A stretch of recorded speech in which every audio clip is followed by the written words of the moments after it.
everybody. Welcome to this session about exposing REST services. We're going to try to do a soup to nuts walkthrough of building a REST service or building REST services, exposing them and securing them using Apex and ORDS.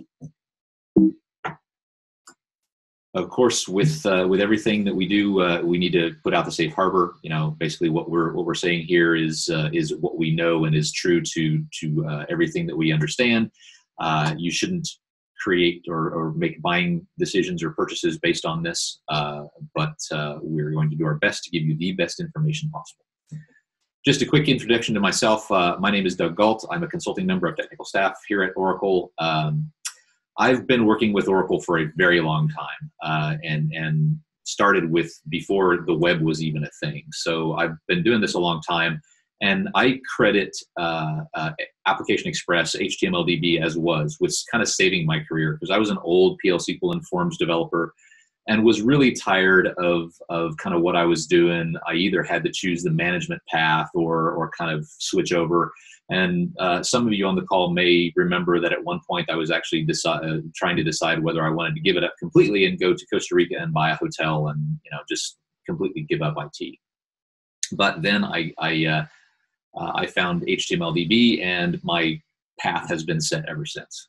I joined Oracle in 2016 and originally joined the ORDS team and then moved over to the Apex team. That's kind of why I am doing what I'm doing in terms of the REST services stuff, because I got involved in the ORDS piece. I wrote the ORDS REST service console for Apex and then have moved over and started doing some other stuff. I'm based in Fort Worth, Texas, and you can look me up there on Twitter. My email is there, and my blog is there as well. Okay, so today's agenda. There is a lot to cover. I was just talking with David and Joel, and I could write a whole 5-day class on exposing and then consuming REST services, and that's not a lie.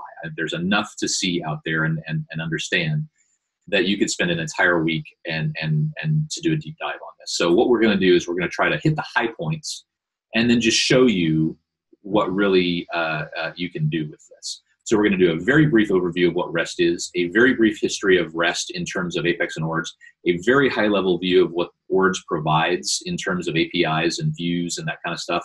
And then we're going to get to the nitty-gritty and just kind of do it. We're going to create a RESTful service on emp and dept. We're going to secure those services, and we're going to consume them using PL SQL, or we're going to show you the very basics of consuming them in PL SQL. Hopefully, there will be time for questions. Like I said, there's a lot to get going on with here, so let's get going. First, a very brief overview of what is REST.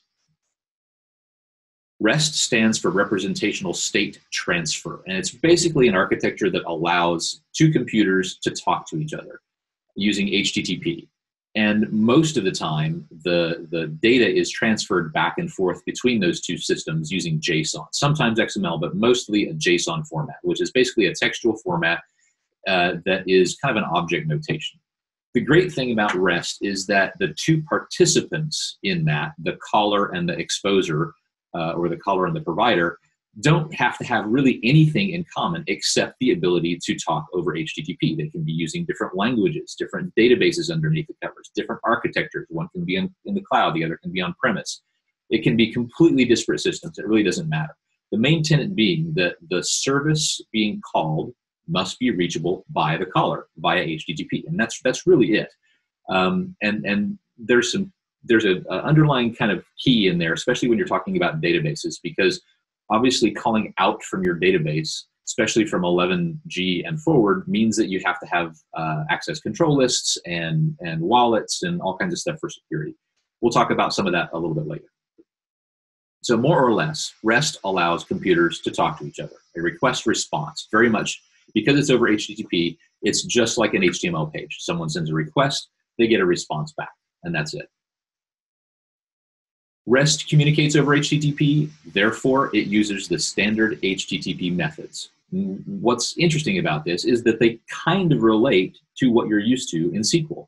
A GET looks up information from the service, so that's a select. A PUT does mutation of data, so that's an update.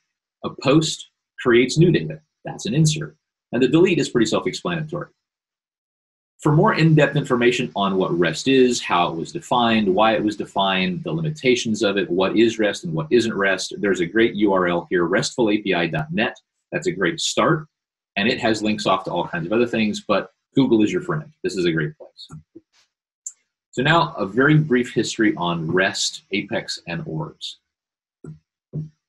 So Apex-based REST services first were introduced in Apex 4.2.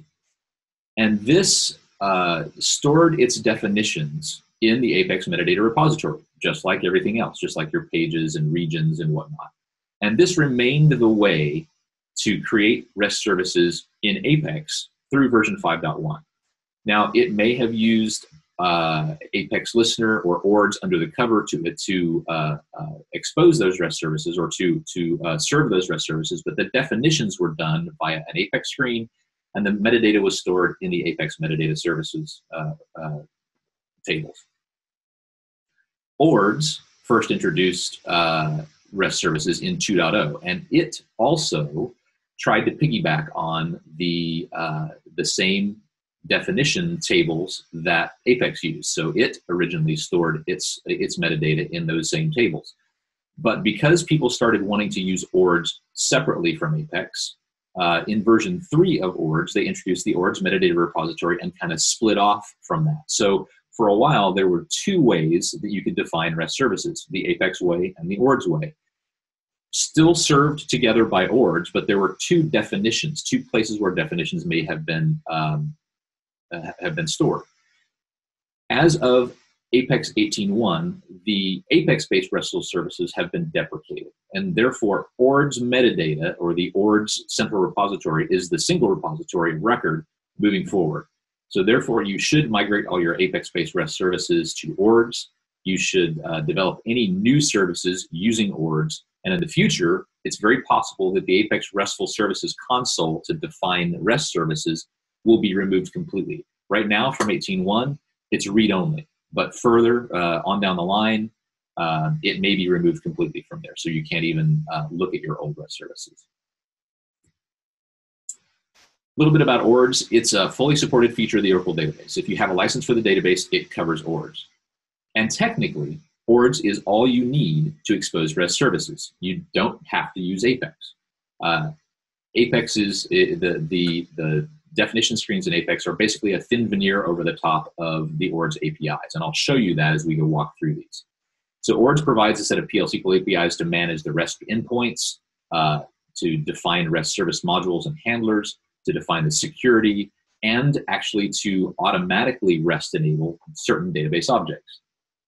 The ORDS metadata repository views, which allow you to see into the ORDS metadata, basically gives you full access to what services you have defined, how they're protected, and so on. In terms of Apex, it is also a fully supported feature of the Oracle database. From 18.1 and forward, we now provide a GUI on top of the ORDS APIs. You can no longer create your Apex-based RESTful services. You can only read them. You can migrate them over to ORDS, but no more creation of Apex-based services. Now you create the ORDS-based REST services in the ORDS RESTful workshop. Again, you can create and manage the RESTful services, the privileges, and the roles. And we did our best to try to mirror what it looks like in SQL Developer. So now on to exposing REST, becoming RESTful, a very, very high-level overview of what ORDS provides in terms of APIs and how that actually works. When you talk about REST services from ORDS, there are two ways that you can enable items for REST. You can do it with what's called AutoREST, or you can do it manually. And there's benefits and downsides to each one.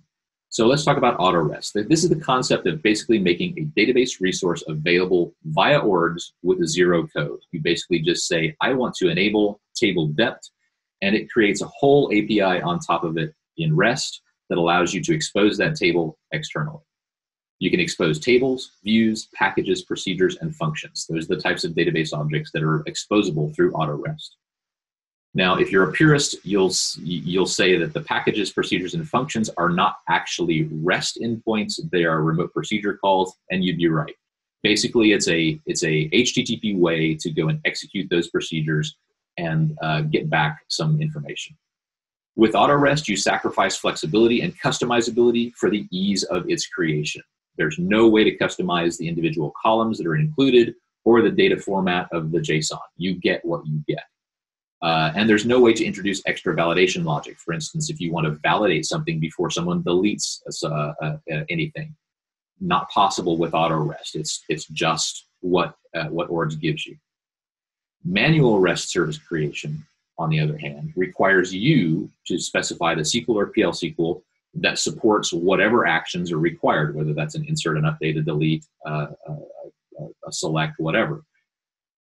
It's definitely more effort, but you have full control and full flexibility. You can customize the columns, you can join across multiple tables, you can validate incoming PL SQL or incoming data with PL SQL, you can include complex logic.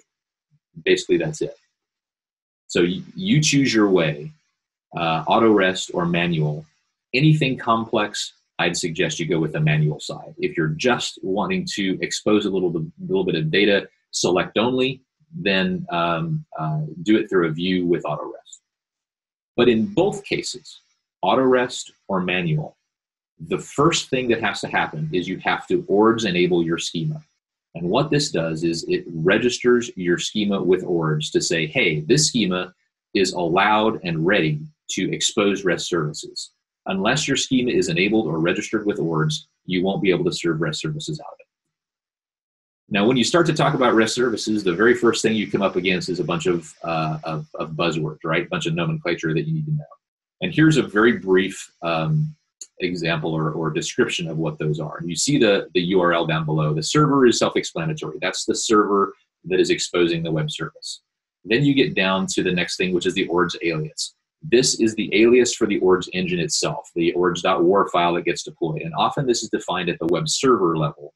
You can call it whatever you want. You've probably seen it called ORDS or PLS/Apex or something along those lines. But that's set up at the ORDS or the web server level. Everything below that, the schema alias, the module, the template, and the handler, these are all set up within the definition of ORDS itself. So the schema alias, when you enable a schema, you basically say, what do I want it to appear like on the URL? And for security purposes, you want to make sure that you're not exposing your base schema name. The module is the base path for a group of related services. Template defines the path that is used for access of a specific resource. And then underneath that specific resource, you have the handlers, whether you're going to get, post, put, or delete, insert, update, delete, or select, right? And so you can kind of think of it from that aspect. As we go through and talk about each one of these things, this is how it relates to how you're going to call it on the command line. Some things to note. When you expose a schema via REST, you get some things for free. These URLs are available to help you understand what is available in your schema or help external people, consumers, understand what's available in your schema and exposed as REST. And these are available, one, if you have a specific privilege, if security is turned on and you have the right privilege, or if that security is turned off. By default, that security is probably turned off. So these URLs, you can get information about all services in your schema by going to the metadata catalog or the open API, or you can get information about a specific service by simply appending the service name or the module name on the end of that.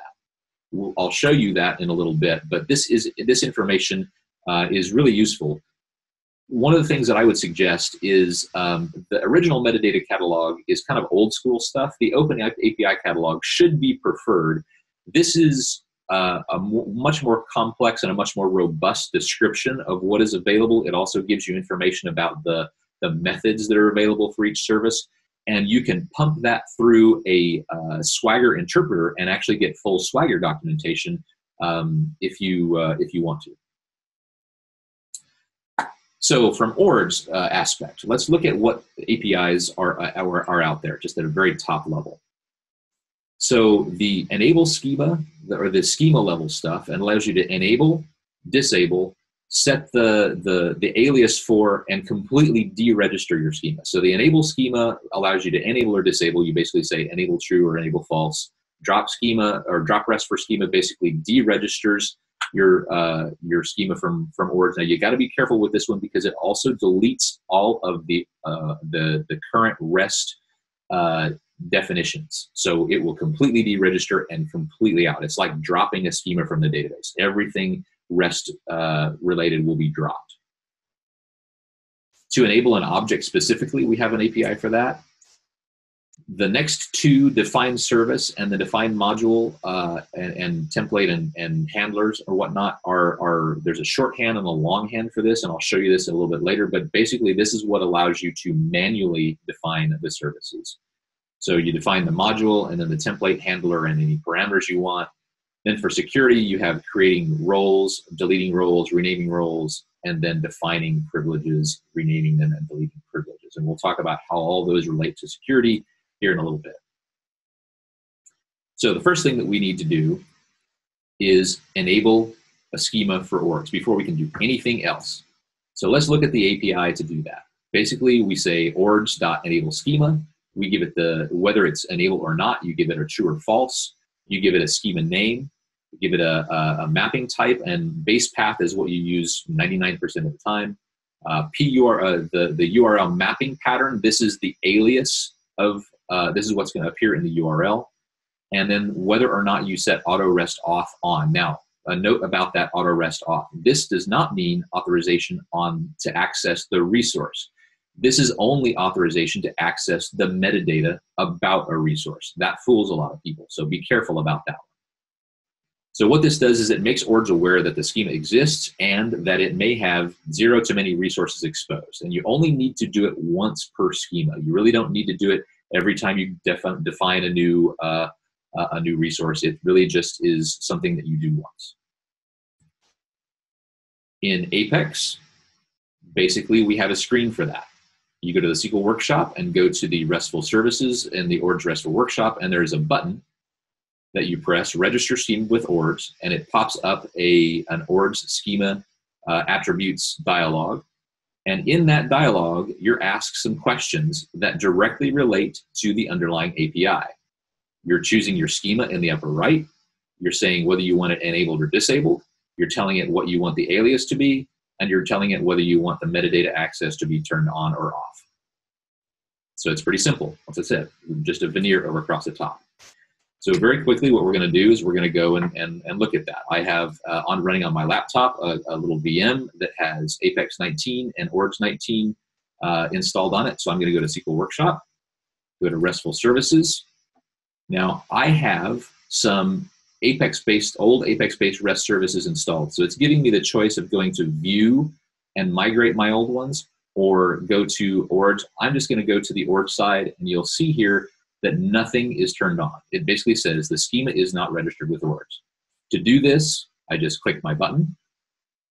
I tell it that I want to enable it. I'm going to call it, my schema is called Doug. I'm going to obfuscate it slightly by calling it Douglas. I'm not going to install the sample service, but if you want to install the sample service, it's basically just an HR service on top of emp and dept. I'm not going to do this time, and I'm going to keep the authorization for the metadata off. So by doing this, I just click, and all of a sudden I have the RESTful Services console. Quickly, we'll walk through this. I can see the version of ORDS that I'm running. I can also see that I've got a node here that I can go and see what enabled objects. This is enabled database objects with AutoREST, the modules that I may have created myself, and then the privileges and roles that I may have created there. Gives you a dashboard. You can see that access is enabled. Authorization for the metadata catalog is turned off, so it's giving me a little warning here. Hey, there's no authorization for the metadata catalog. You may want to turn that on. But I do have my schema alias, so it's saying, yeah, I'm kind of safe there. Okay, so now that we have that turned on, we're ready to go and do some REST stuff. The first thing that we want to talk about is the AutoREST. To do this with the command line or with the API, basically it's a simple call. You say ords.enableObject, tell it whether it's enabled or disabled, tell it the schema, tell it the object that you want to enable and the object type, give it an alias, and once again, tell it whether or not you want to hide or show the metadata about this. Now, one thing I forgot to mention on the one above is when you are providing the schema, only a DBA or a user with DBA privileges can enable or disable schemas other than their own. Otherwise, you're always enabling or disabling things in your own schema. Excuse me. So what this does is it makes this object available via REST. And what does that mean? Well, making it available via REST may mean a couple different things based on the type, and we'll get to that in a couple seconds. In Apex, you can do the same thing. In Apex 19.1 and above, we've added a new tab to the SQL Workshop, the REST tab. So when you select an object in the SQL Workshop, you see this new REST tab over here, and it allows you to define whether or not that is REST enabled. Again, it matches exactly what's going on underneath the covers. You've got your schema in the upper right, you've got whether it's enabled, you've got the object alias, you've got whether or not the metadata is available, you've got the object type by having selected it in the left-hand pane, and you've got the object name by having selected it in its own right. So when you create that or when you run that, it enables the object. So what do you get when you auto-REST enable something? When you auto-REST a table, you actually get the full complement of everything. You get a get, a post, a put, and a delete. So you're able to actually insert, update, and delete and select everything from that table. And the challenge is that when you REST enable a table, you have no control over whether those are available or not. You REST enable the table, so you get all the stuff. You can't just say, hey, I only want get on this. If you want that, you have to do it manually. With a view, you only are provided a get method. That's because the view is non-updatable. Even if you have something like an instead of trigger, ORDS doesn't know that you have that, so it's only providing you a get method. With procedures, functions, and packages, you get a post, which is basically executing the procedure. You can do things with procedures like pass back a ref cursor to ORDS, and ORDS will turn the data from that ref cursor into JSON and pass it back to the caller. So let's do a quick AutoREST demo. What I want to do now is I want to go to SQL Workshop and go to the object browser. I've only got two little tables here. I've got my emp and depth, but I'm going to go to depth this time, and I'm going to go to the REST tab. And right now it's not enabled. I'm going to click yes, enable it. I'm going to keep the aliases depth because it's on my little play device. I'm not going to require authorization for the metadata catalog. If I did, this is the role that a user would need to be able to get to the metadata catalog. So you'd have to actually grant the user, any user that, that was accessing this, a specific role, and it's a role related to the schema and the underlying object name. If I apply this now, when it comes back, it gives me a URL. If I take this URL and open a new tab here, paste it in, I immediately see that I'm getting JSON with my departments in it. Now, you can do more than just select, but to do that, you can't really do that very easily from a web browser.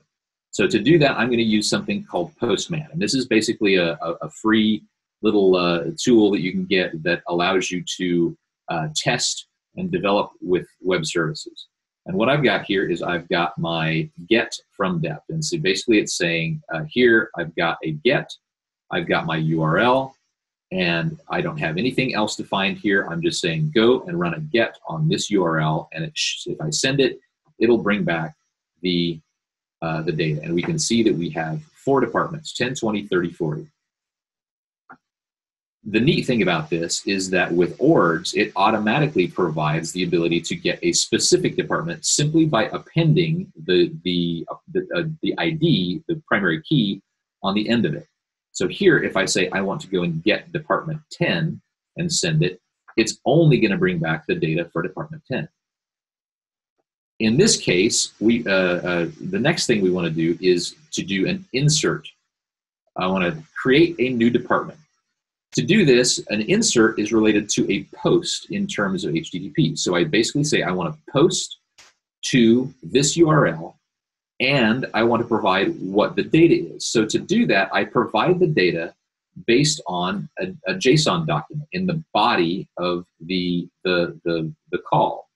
And the items that I include in here are related directly to the column names of the table: department number, department name, and location. So if I go ahead and post this now,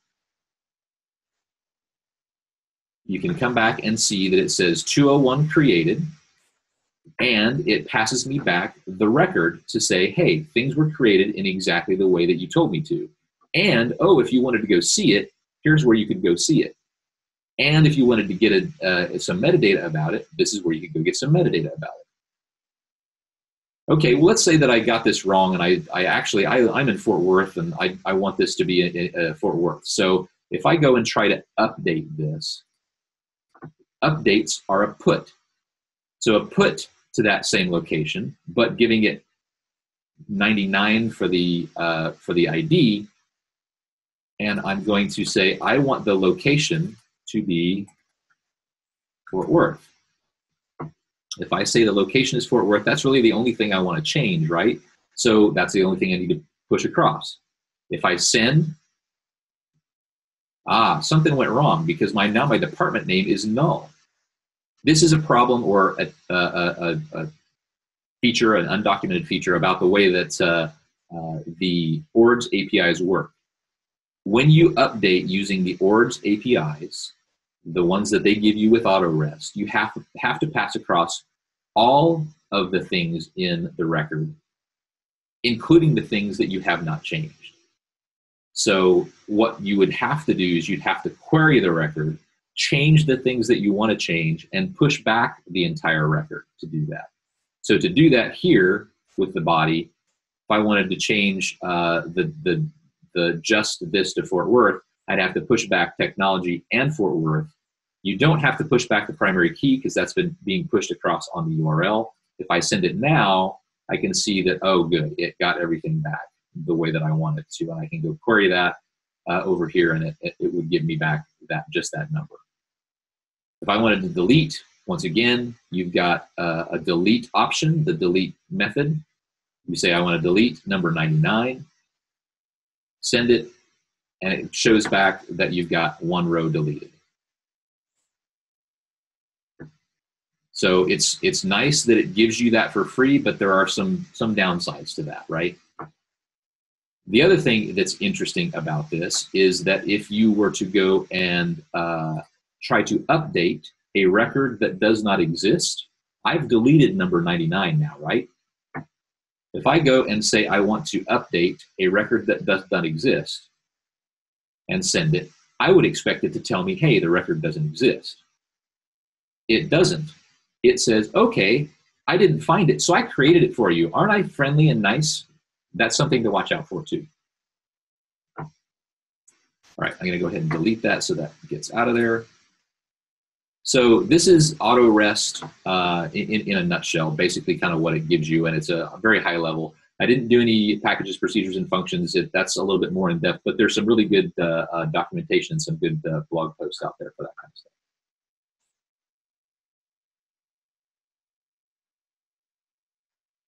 So you've seen AutoREST and what it can do and some of the limitations. Let's talk about manual creation of web services. So service creation example using the APIs. Now, there's two here. There's the shorthand and the longhand. Remember I told you about define service and then the longhand version of defining the individual pieces. Define service basically allows you to create a module, a template, and a handler all in one call. The challenge is that it only allows you to create one handler. If you need to create other handlers on top of that, then you'd have to revert back to executing the defined handler pieces. I personally prefer to use the longhand simply because I know that way I'm getting exactly what I want and I can create multiple, and you have a little bit more control over it that way. And plus, you can have a little bit more granular control on some of this stuff. But with this doing the create and this doing the create, they equate to exactly the same thing. You'll end up with the same service in the end. Doing this in Apex, we have screens for that. You go to the module and say create module, and it equates basically to the ords.define module, right? You've got the module name, the base path, the status, the items per page, the comments, the same way that you would before. Once you've created a module, then you can create templates underneath it. At that point, it's the same as creating the define template call. P module name, the pattern that you're going to use to call it, the priority, how you're going to protect it with an E tag, or how you're going to deal with caching, and then the comments. And then you get down to the individual handler. So you've got a get, a post, a put, delete handler. This is a get. Once again, you're referencing the module name, the pattern, the method, whether it's a get, post, put, delete, the source type, how many items per page, and this can override the items per page at the top level, the comments, and then you've got your source. So basically, like I said, it's just a veneer over the top of what ORDS is providing you anyway. It's just a very pretty veneer. Once that's done, once you've created that module, very much like before, when you're doing the AutoREST, it's going to give you a URL that you can go and do your get, or do your put, or do your post. And when you copy that and put it in the browser, you're going to get the same kind of thing. You're going to get the employee data. So that was a quick, overview of doing the get. But what about the inserts, the updates, and the deletes? Well, for each of those actions, you need a new handler. For insert, you need a post. For update, you need a put. For delete, you need a delete. At this point, you may be thinking that it's too much effort, and you may be tempted to fall back on the AutoREST. But remember, you can't control the columns that you get returned. You can't control the format of the JSON. You can't control any logic in there around inserts, updates, or deletes. So what you gain in ease of creation, you give up in control, basically. So what we're going to do now is a quick manual REST demo. And instead of making you watch me type, I'm going to go back over here. And I have created these before, and I'm going to load them up, and then we'll walk through them. So I'm going to go to the REST services ORDS workshop. And at this point, I've created some before and I exported them. I'm going to import them.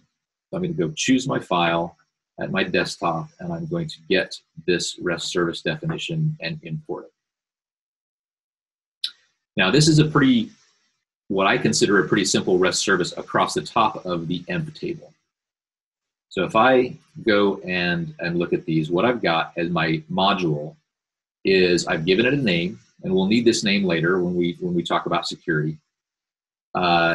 I've given it a path. This is the path that happens after the ORDS alias. So you can see here in red where that occurs.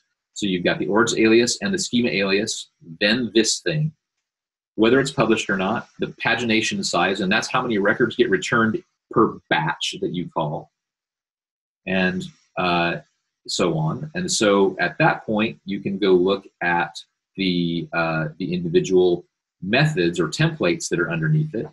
When I created the next level, a template, I wanted to replicate what ORDS did when it did the AutoREST.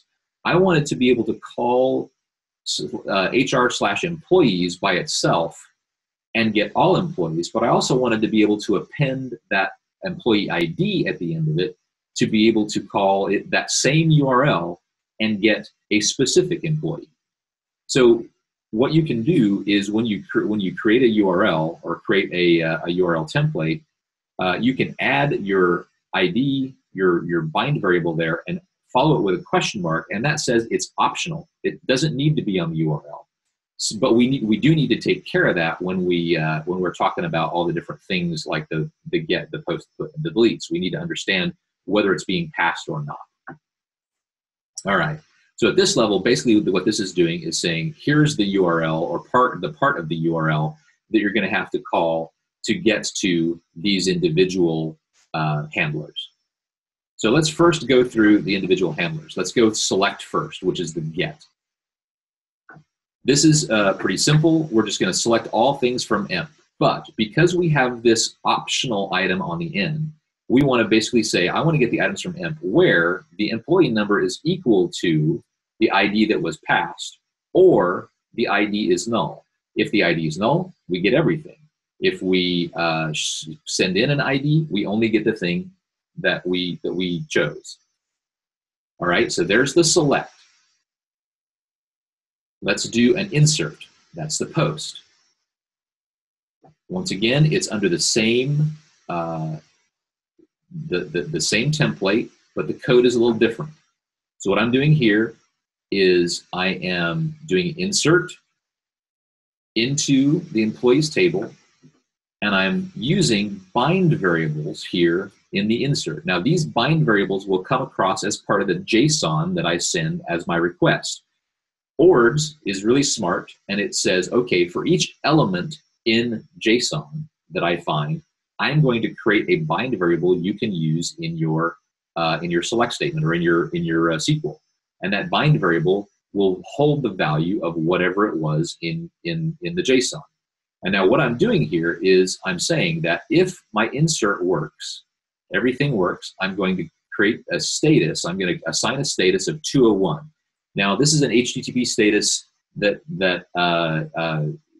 designates that something was created. And we can talk about HTTP statuses. There's bunches of them. There's good web references on them. The 201 defines basically that the resource created something in the back end. If anything goes wrong, I'm basically going to put the status to 400, which is the HTTP error status, and I'm going to set the value of this bind variable error message equal to whatever the SQL error message is. Below my source, I have defined two parameters that these are that are being used up here. So this XApex status code, this name here is what ORDS uses to pass back the status. The error message is just one that I made up. This one is something that you need to know. This is how to pass back a status with ORDS. The error message is one that I just made up, but it's going to be passed back as part of the header as well. This name is what ORDS sends back to the user. This name internally is the bind variable I use to assign values. The direction is out. It's going to be passed on the HTTP header, and they're both strings. So at this point, when something happens, it's either going to succeed or it's going to fail.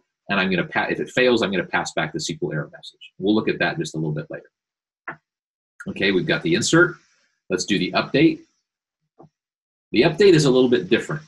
I didn't want to have the same problem that ORDS AutoREST has in terms of updating the underlying record, but wiping out everything else. So what I did instead is, if they passed across an ID, basically if they're trying to update a specific record, then I go and I get the record that they're trying to update.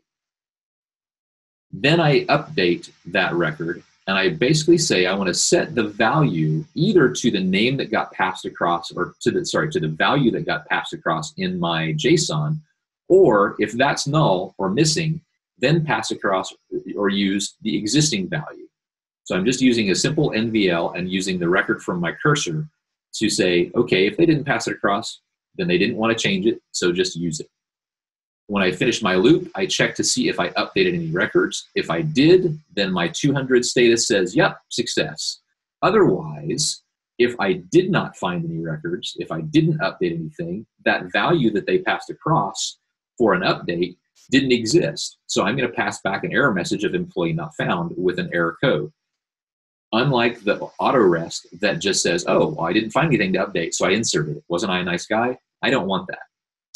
If they ended up passing across a null for the ID, you can't update something you don't know what is. So basically, I'm passing across a 400 code, basically saying that the employee number has to be specified on a put. Anything else that happens, I'm just passing back the error code.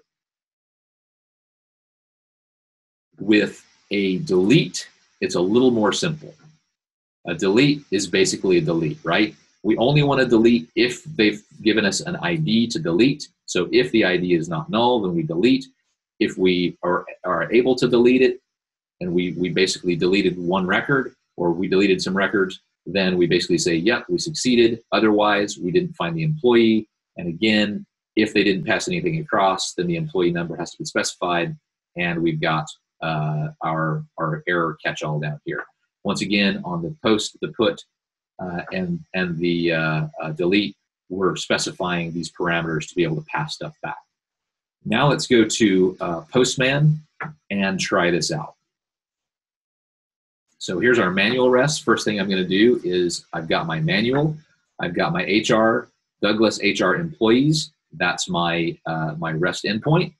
I'm going to do a get, and here are all my employees. You can see that it ends with 7934. Now what I'm going to do, I'm going to use that. I'm going to get a single employee, 7369. And I know that one exists because it was in here. So 7369, I'm going to get a single employee. It'll pass it back. If I try to get an employee that doesn't exist, it's going to pass back nothing. The employee did not exist. Okay. Now let's go and insert a new employee. With this, we use a post. This is the insert. And again, we need to pass across some JSON for all the things in the employee table. I'm going to give it the ID of 9999, so it's easy to find. It's me. I'm a janitor. Here's my manager ID. There's my hire date. My salary is 50. I get no commission, and I'm part of Department 40. So if I run this now, I can see I get the 201 created back. So I've got it actually worked. Everything's fine. If I want to go and get that employee, I can change my number here to 9999, and there I am. Let's update that employee. So I'm going to go to the body, and I really only want to update two things. I want to update my job. I got a promotion. I'm now not a janitor. I'm a custodian, and that's an extra 25 bucks a week. So let's go do that. Send. 200 created. What if I wanted to try to update someone that wasn't there?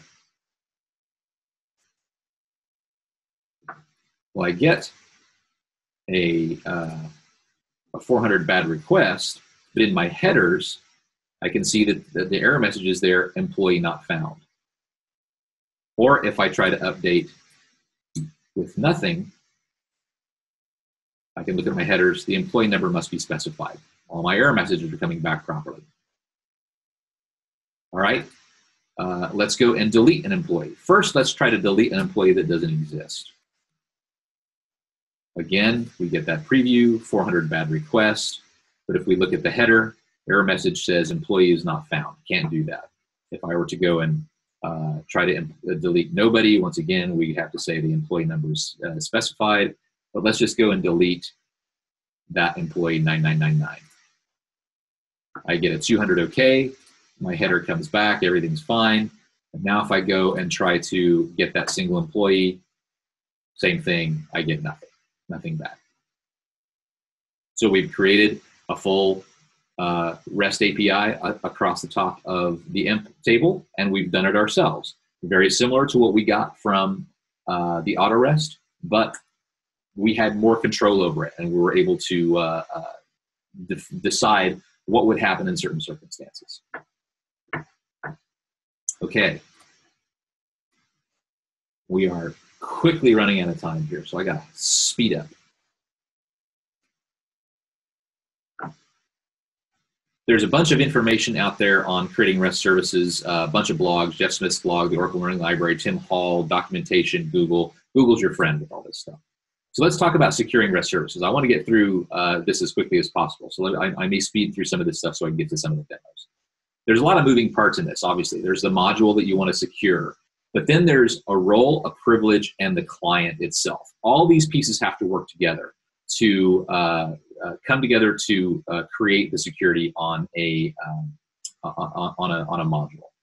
One thing to note, that a module can only be associated with a single privilege, and it really isn't very obvious of that. So when you assign a module to a privilege, and then you go and assign it to a different privilege. It doesn't warn you.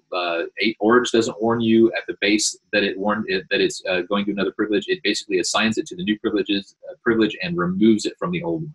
There's work to be done on the UIs for that, and I think that there should be some warning on that, but that's something that we can do in the future. So authentication comes in multiple flavors. You got first party and OAuth 2. First party is basically known as basic auth. It's username and password combo. You pass the username and password across, and as long as the username and password are fine, then you're good. ORDS 18.1 supports basic auth using both database users and Apex workspace users, and that's pretty easy to set up. The problem with that is it's kind of insecure. It's not something you want to use in a very secure environment. OAuth 2 is more what you'd want to use, and there's two flavors of OAuth 2, or two major flavors of OAuth 2. There's two-legged, which is also called client credentials, and there's three-legged. The two-legged, basically only the owner of the service and the client, the consumer, are involved in the transaction, and that's what mostly happens. Client credentials flow is almost always what you're going to get with that. The three-legged or third party is a three-legged flow. It involves three people. It involves the provider, consumer, and some kind of controller and some manual intervention. And because of that manual intervention, that need for that manual intervention, it's not used that often except in very secure circumstances. So let's talk about basic auth with database credentials.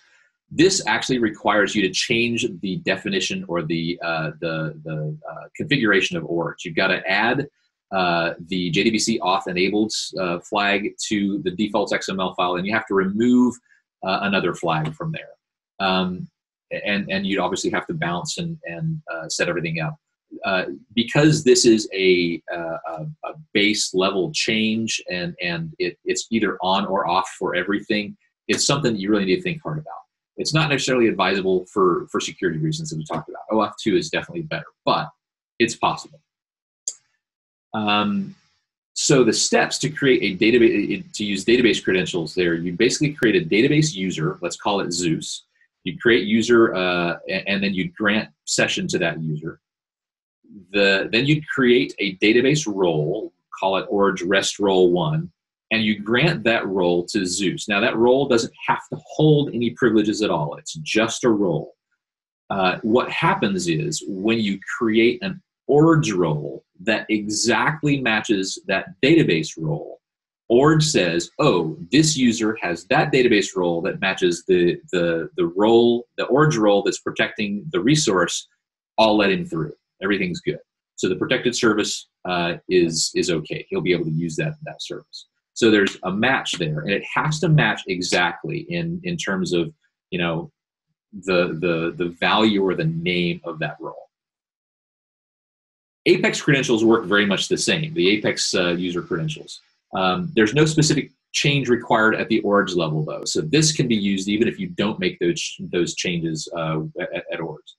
You go create your Apex user. You create an Apex user group. Let's call it Apex REST group 1 or something like that. And you assign that Apex user to the group. Then when you go and create the ORDS role, again, it has to match exactly to the Apex user group. If that user passes its username and password across on a basic auth, ORDS will say, hey, does this user have this ORDS group, and is it assigned, or sorry, this ORDS role, and is it assigned to a group inside of Apex that matches this ORDS role? Sweet, that person can be walked through. When you're using an ORDS role and basic auth, basically you need to be very careful. If ORDS roles match a database role or an Apex user group, any user assigned to that role will have access to that service. For database credentials, it's only true if that DB auth switch has been flipped in ORDS, but for Apex, it's always true. This is why it's unadvisable to use basic auth when you need tight security, because you could very easily accidentally let someone in without knowing. Tim St. Hilaire just recently posted a very good blog and a video about basic auth in general. I firmly recommend that you go and watch that for more details on this. So what we're going to do here is we're going to go and create a very quick user and show you that we can do this. So let me get back over here. to Apex. Oh, that's the wrong one. Come back to Apex. So now I'm going to go over to my users. I have a user called Milo. I have created him as an unprivileged user. He's not an admin. He's not a developer. He doesn't even have team development access. I also created a group called Apex REST 1, and I assigned Milo to that group, right? So once that's done, I've got the user, I've got the group. I can now go over to ORDS, to my RESTful workshop, go to ORDS, and what I need to do now is I need to create a role, and I'm going to go create a role called Apex REST 1. And the role is just a name. It's just a thing. It doesn't really hold any details. It's just a name. So I've created the role. Here's the kicker. You got to go create the privilege. And when you create a privilege, this is where you link. I'm going to create this called HR priv. And it's just an HR priv. Here, I'm going to say, I'm going to assign this role to the priv, and I am going to protect this module. This is where it links it all together. So once this is in place, because this role matches the user group that I created for Milo, and that Milo user has that group and therefore inherits this role, I create the privilege. And now Milo will be able to run this, this privileged or this protected resource. So if I go over to my Postman again and open this up, if I were to try, now that this privilege is protected, or sorry, this resource is protected, if I try to just go against it with no authorization whatsoever, my authorization is none, right? If I try to go and get all employees now, I'm going to get 401 unauthorized. This is basically saying you don't have any authorization for this. If I try to do it using Milo with my authorization, basic auth, passing across the name and password, username and password, because he has the right privileges in the background, I get the data. Okay. All right. So that's basic auth. We are running out of time here, so once again, I'm going to try to go fast. We may go a little bit over. I hope you guys don't mind staying just a little late. All right, two-legged auth for OAuth. This is the one that we're going to go over. And as the name suggests, there are two sides to this story. We got the server side and the client side. So first, let's talk about the server side. You got some ORDS OAuth APIs for this. You need to create, when you're the owner of the resource, you need to create a client for each individual person or each individual system that's going to access your stuff. This is kind of how you keep people separate. These are the APIs that you use to do that. And during the creation of that is when you assign the privilege that that user has. The privilege, as well as the role, needs to be assigned to a client. This is for OAuth specifically. So then you are able to assign or revoke a role. And then there's a set of views that you can go and look at to see the clients that you've created, what the roles they have, and what privileges they've been assigned. There's currently no UI on top of this anywhere. This is all command line, not even in SQL Developer. This is something that is scheduled for something that we're going to do inside the ORDS REST workshop in Apex. I understand that they're looking at doing it inside of SQL Dev and in SQL Dev Web as well. We're going to get with them and make sure that we all do it kind of the same way. So to create a client, we use an API. Basically, we create the client. You give it kind of a random name. The client credential here, or sorry, the grant type is a client credential. And you can give it a description, a support email, but the privilege name, is something that you have had to create before at a privilege level in Apex, or sorry, in ORDS. We created this using the Apex screens, HR priv. We're just going to use that again. Same thing with the role. We created Apex REST 1 as the role. We're going to reuse that same role and grant that to the same user. When we do that, then we can go and look at the user itself. We've created the client. We've got it called My Client. It's a client credential flow, and it creates for us this client ID and client secret. This is kind of like a username and password, but you can't just use that to log in. You have to use that to get a time-limited token that you then pull back and you push to access the resource. So these are the two things that we would need as the client. You create the client as the owner of the resource. You give those two things to the client so that they know how to access your resource. And so the next thing to do is on the client side, you need to call using those two things, the client ID and the client secret. And in this case, I'm using a curl statement, but it could be PL/SQL curl, and I'll show you in Postman how that's done. And you're passing across the client credentials type, and you're calling a specific URL to get the token. And with ORDS, basically it's your server, your ORDS alias, your schema alias, and then OAuth token. That's where you go to get it. It passes you back an access token. It tells you the token type, and it tells you how long it is before that token will expire, and you'll need another token. So that's what we need to go and use to do the call. Then we go and do the call. We pass across a header variable called authorization of type bearer, and here's the token. Then we can get the data. So quickly, what we can do is, in true Blue Peter fashion, here's one I did earlier. If I go over to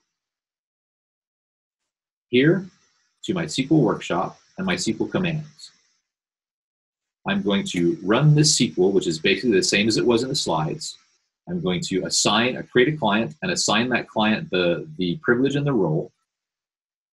Done. Now, when I go and look at that client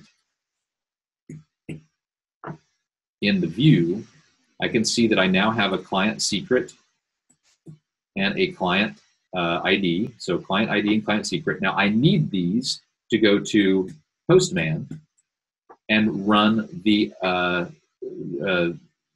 get. So here, I need to go to my authorization. You can see here I'm using OAuth 2. I need to get a new access token. So I'm going to name the access token this. This is just a random name. Here's the token URL that I need to go to. Here's my client ID that I need to paste in. I need to make sure that I don't have any weird spaces at the end of it. I also need to go back and get my client secret and paste that in.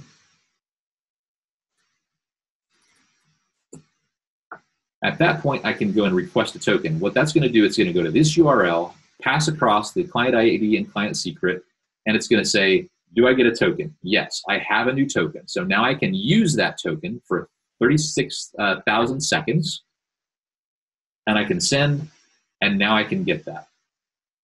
So now I have an OAuth 2 protected resource. All right, we're in the home stretch, only like 4 slides left. There's OAuth 2. Now, how do we do this with PL/SQL? Calling database with PL/SQL, you've got a lot of things to think about. Remember, earlier I said something about calling from out of the database. You need to make sure you've got your ACLs done, and if you're using HTTPS, you've got to have certificates done. So the calling database user has to have the correct ACL in place. And if you're using the Apex Web Service, the ACL has to be in place properly for Apex itself. If you're using HTTPS, you got to have an Oracle wallet to hold the certificates. You got to have all that signed stuff pushed up into the Oracle wallet. You're likely going to need the DBA's help for that because it's not a straightforward process necessarily. Here's an example PL/SQL using basic auth. You create or replace a procedure with this. You basically what it is it's using the Apex Web Service make REST request. You give it the URL, you give it the method that you're going to do, and you're basically saying, I want to use the basic auth scheme. Here's the username and password. It's going to return the value into that CLOB, and what this basically does is it dumps that data to the command line or out to HTTP.p. For OAuth 2, it's more complicated. First, you have to, just like we did with Postman, you have to authenticate, right? So you have to pass across your client ID and client secret to get a token. So you're using the Apex Web Service OAuth Authenticate. Once that's done, it's going to have that bearer token in the Apex Web Service GAuth token piece. So then you can say, I need to set up a header ID of authorization type, and I need to have the value of that be the word bearer and then the token. Then you can call the service with Apex make REST request, give it the URL and the method, and then you can get it. So it's two more steps than it was before. I do have a demo of doing exactly that, but it shows basically exactly these code snippets, and I'd rather have time for questions if we got it for that. And yes, we have questions. Yes, I'm sure you've got lots of questions, and I don't want to go too far over because I know we're right at the top of the hour. So more or less, that's REST in a nutshell. We've created both AutoREST and manual. We've secured it with both basic and OAuth, and we've consumed it with PL/SQL. All promises met, right? Excellent, Doug. So I've got a number of questions here. The first one's actually one of mine. Is there a performance difference between AutoREST and manual handlers? Yes. So I will give a qualified yes on this. Because you do not control the code that is executed when an AutoREST handler is done, there is very little opportunity to tune it. So yes, there is potentially a hit. I will also say that prior to ORDS 19.1, there was a known issue with the speed of AutoREST handlers.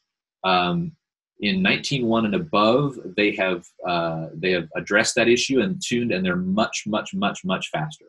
Okay. But if you want full control, not only with complexity and functionality, but also with performance, write them yourself. Okay. So my next question is from Sven, and he was asking about the patch handler. So you mentioned that you have to send over all the things when you're doing auto handler. Can you do a patch handler instead? So patch is not supported by ORDS at the moment, and it is not on the timeline. And if you would like a long dissertation about why that is, Calm DeVilli's blog, I believe, has a write-up on the patch handler, the problems associated with the patch handler, and why they have not implemented it yet. Perfect. So my next question is from Ian, and where you had that module with ID and a question mark, he's seen it where you have the curly bracket ID curly bracket, and wants to know if there's a difference between using the two of them.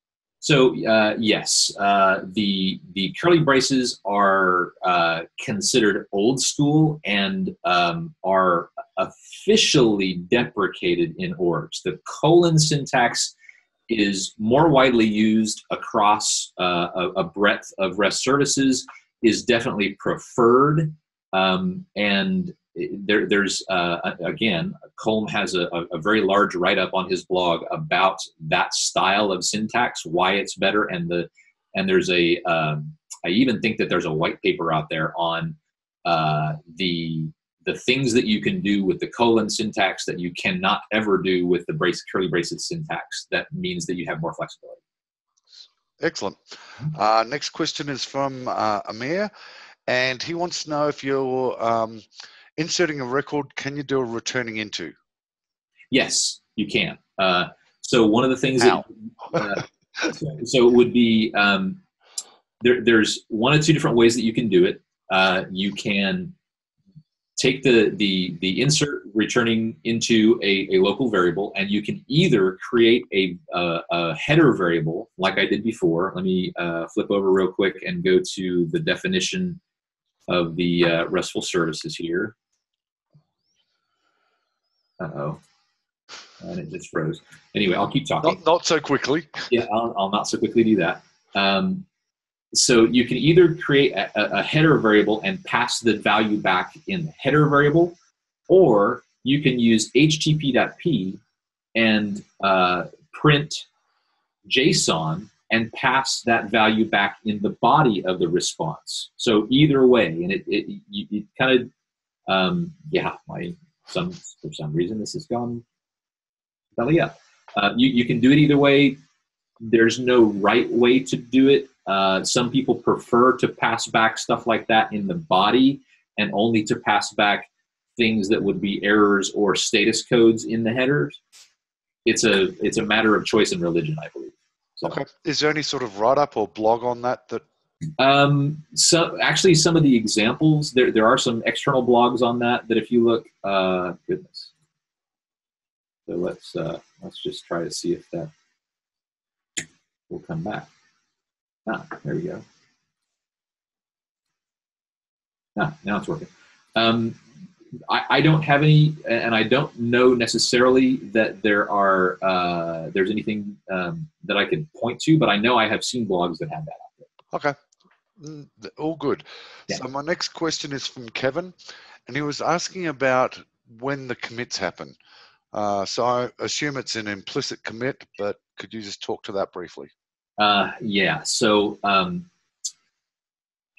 ORDS, like Apex, uses a connection pool, and it grabs an item off the pool, or a connection off the pool, does your stuff, and as it returns the connection back to the pool, it does the commit and the sweep up and the cleanup and moves that back.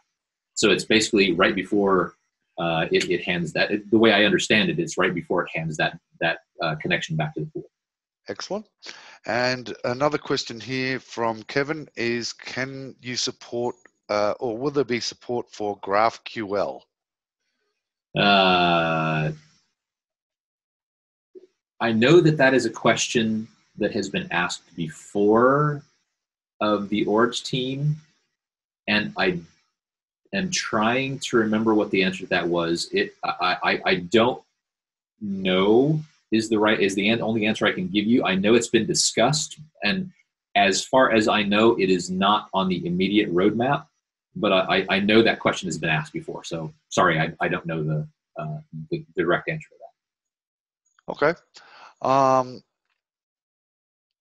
So what is the difference performance between an Apex web service make REST request and an Apex execute web source? When I want to revoke the web services coming from MO. No, I don't know that I've tried those in comparison. So TBD. Yeah, TBD. That'd be a good little test to do, I guess, wouldn't it? Hey, it would. Okay, so that's the majority of the questions I have for you. Great. So thank you very much, Doug, for a very informative session.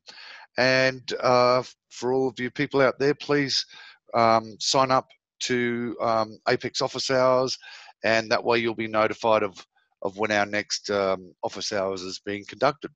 So thank you everyone for joining, and with that we'll turn off the recording.